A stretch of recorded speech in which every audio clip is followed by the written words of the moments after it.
In addition to the lists that are in our startup report, ITEN captures a whole lot of economic development data on what's going on in the startup scene, and critical to that, of course, is a very important aspect, which is our money section. This section highlights the investment and the revenue from a number of different startups. And so we have another special guest tonight to come up and talk about the money section of this report.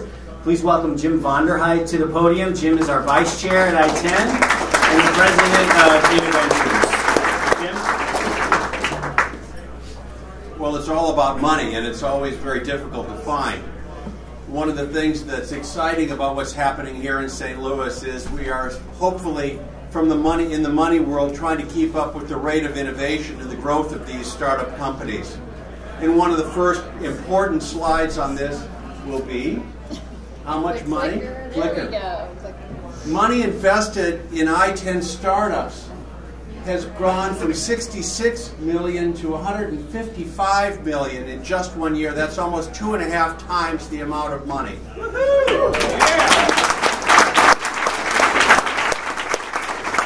You know, for this kind of investment to accelerate, we have to have a couple of really good things happening in addition to the long culture that we have in town of trying to support these startups.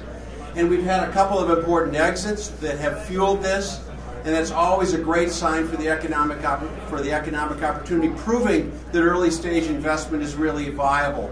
We're also attracting money from outside of the community, as venture funds are finding that there really is a reason to stop here in St. Louis, make it through the airport, and discover the great environment of innovation that we have here taking place in St. Louis.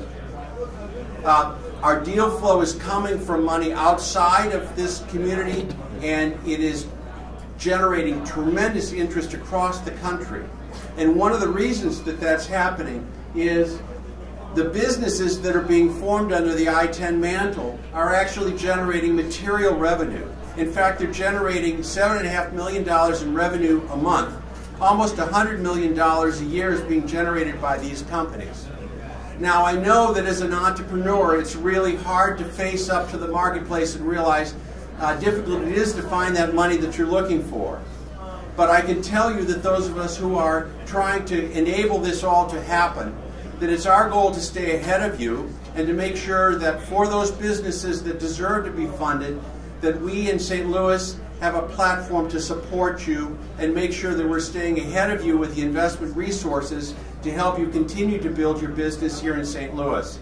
And so congratulations to the companies for growing this way, and know that all of us who are working hard to try to stay ahead of you and have investment resources want to make sure that there's money for you when the time is right, so that you stay here and build and create more jobs in St. Louis. So congratulations on these wonderful, outstanding numbers for the community.